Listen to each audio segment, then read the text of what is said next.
આજે પાર્ટીએ એટલું મોટું આપણે બધાએ પદ આપ્યા છે, પાર્ટીએ એટલો બધો આપણા ઉપર ભાર મૂક્યો છે, પદ આપણે લઈને બેસી ગયા છીએ.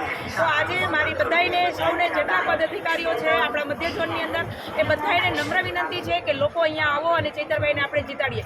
ચૈતરભાઈ જીતશે તો આપણે બધા જીતીએ છીએ. જો ચૈતરભાઈને આપણે થોડીક પણ ભૂલ રહી જશે તો આપણે પસ્તાવાનો વારો આવશે. એટલા માટે થઈને મારી બધાને હૃદયથી અને હાથ જોડીને વિનંતી છે નેતાઓને કે તમે આવશો તો તમારી સાથે બીજા પણ તમારા ફેન ફોલોઅર્સ છે એ લોકો પણ આવશે. આજે હું અહીંયા આવી છું, આજે બધા અહીંયા છીએ, તો થોડાક દિવસ 10 દિવસ જો તમે લોકો આપશો તો આપણે ચૈતરભાઈને જે એ લોકો 5 લાખની જે લીડ કહે છે તો આપણે 5 નહીં આપણે 6ની લીડથી આપણે ચૈતરભાઈને જીતાડશું.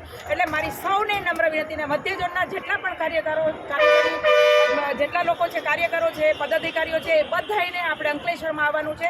ભરૂચની અંદર સાબરકાંઠાની ટીમ છે અને આપણે જે જવાબદારી મધ્ય ઝોનને આપી છે એ અંકલેશ્વરની આપી છે.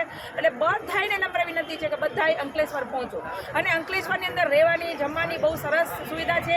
અહીંયા નીતિનભાઈ વસાવા અંકલેશ્વરના તાલુકાના પ્રમુખ છે, એ બહુ સરસ ભાઈ કામ કરે છે અને બધાને બહુ સરસ સપોર્ટ આપે છે લોકોને બહુ સારી રીતે. એટલે મને મારો અનુભવ હું કહું છું તો એને બહુ સરસ અહીંયા સપોર્ટ અને જમવાથી માંડીને બધી વ્યવસ્થા સારી છે. એટલે તમે એવું વિચારતા નહીં કે એ કોઈ વ્યવસ્થા નથી, પાર્ટીએ બધી વ્યવસ્થા કરી છે અને બધા જેટલા છે બધાના મોઢા ઉપર ખુશી દેખાય છે. એટલે તમને ખબર પડી જ જવી જોઈએ કે અહીંયા સારી વ્યવસ્થા છે.